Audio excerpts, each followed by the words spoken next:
Napakasaya ko ngayon. Ihintayin namin ang mga magiging apo namin sa inyo. At kami namin ulit na, diba tayo? Maraming salamat sa Diyos.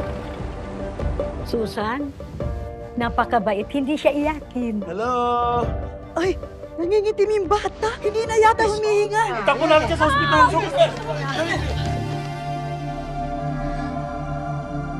Pedro, ba't wala pa rin anak mo? Tay, sorry po, di na po ako sasama. Hindi ko po kayang iwan si Susan. Good morning, mahal. Pinagluto ka ni nanay ng paborito mong breakfast. May nakasex ka na bang amoy tuyo yung pekpek? Wala ako iba nakasex kundi ikaw lang. Sweet naman ang mahal ko. Dapat na siyang bumalik sa trabaho nang hindi siya nagmumukmuk sa kwarto. At saka ikaw, makapangisda ulit. Hindi naman lumabas ka na sa kwarto mo. Gusto mo, pasyal kita bukas. Puro tamba nang inuuli nyo. Anong kikitain natin dyan? Ito lang po. Tataka ka pa. Ay! Tanginan to.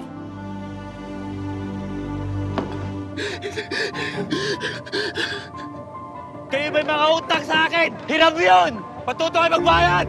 Gipit na gipit si paring Elmer ngayon. Binigyan niya kasi ako ng mga listahan na may utang sa kanya. Sama kasi yung pangalan mo ron. Hindi ko nakakalimutan yung utang ko sa kanya. Ano to? Bigay ni Vice Mayor. Hindi naman tayo gipit ngayon. Pupunitin ko ito 5,000 sa harapan mo. Oo, mo naman, mahal. Sorry, mahal. Bigla lang ako.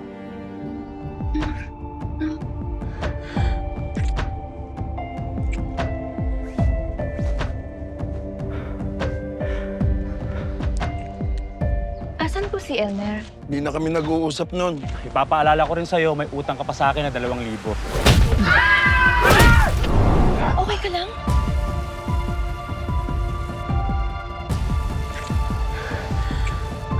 Wait lang, sandali. Hindi ko yata kaya magtaksal sa asawa ko. Makit ka lang. Hoy! May sikap! Titi mo! May pek-pek! Ikaw nag-promise, ikaw na... Sinungaling ka!